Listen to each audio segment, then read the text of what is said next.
In Harry Potter and the Order of the Phoenix, Emma Watson is back as Hermione Granger, Harry's loyal friend and confidant.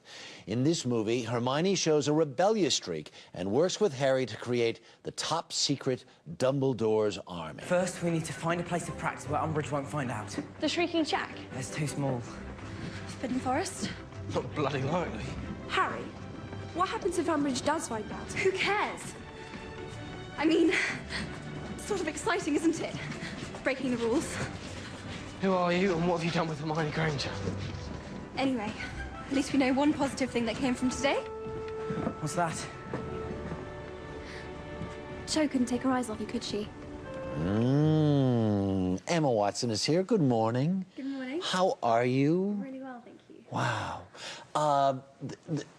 Great reviews for the movie. Everybody in the universe is going to see it. So with all that taken care of, let's just talk about some important stuff and about you in this movie in particular. And one of the wonderful things about this, because there's a lot of backstory, and there are flashbacks. Yeah. How many years since the first movie? 6. 6? 6 years, yeah. And when you look at yourself in the flashbacks, what do you see? I see a little girl with chubby cheeks and hair that's out here. It's really weird, actually. It's so strange. Like, there's so many, as you say, there's so many flashbacks in this one. I remember just watching it and being like, wow, we have changed so much. Yeah, It's amazing. Do you like what you see? It's kind of painful in a way, because it's kind of embarrassing, but at the same time, it's kind of like, oh, yeah, we were cute. We were cute. You're still cute. You're still very, very cute. Another important question, because I've read that you really love these books, right? Yeah. This book in particular, there's so much story to tell. Yeah. They couldn't possibly put everything in. What drove you nuts about, what did they leave out that drove you nuts in particular? Well, I was particularly excited about shooting all of the stuff with the house elves, like Hermione setting up Spew. And just that whole storyline of her taking care of the house elves and her and all of it got cut, none of it made it, and I remember just calling up David Heyman, who's the producer. I was like, I've just picked up the script, it's not in there, what's going on? And he was just like, honey, we can't have a 20-hour film. I was like, oh, okay. I was really upset. Have you ever been in a movie house where the film is playing with an audience of normal folk, regular pedestrians? I haven't, no. Yeah.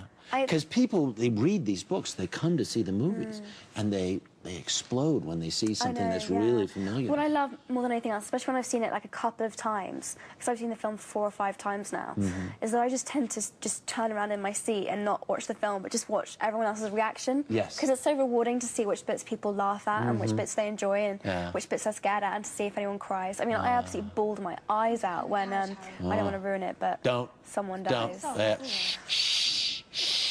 Yeah, so it's good to see. It's really rewarding. One of the things I admire about you, you've stayed in school, you've made an agreement to go ahead and do further pictures, but still so that you can stay in school and continue your education.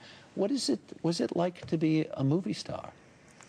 What's the best part about being a movie star? What's the best part?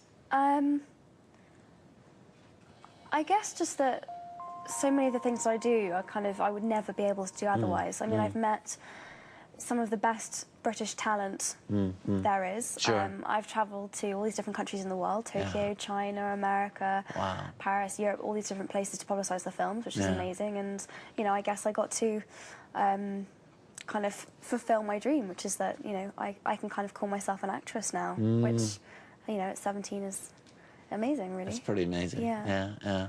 Have you had any... Do fans must recognize you? Yeah, yeah, they recognize me.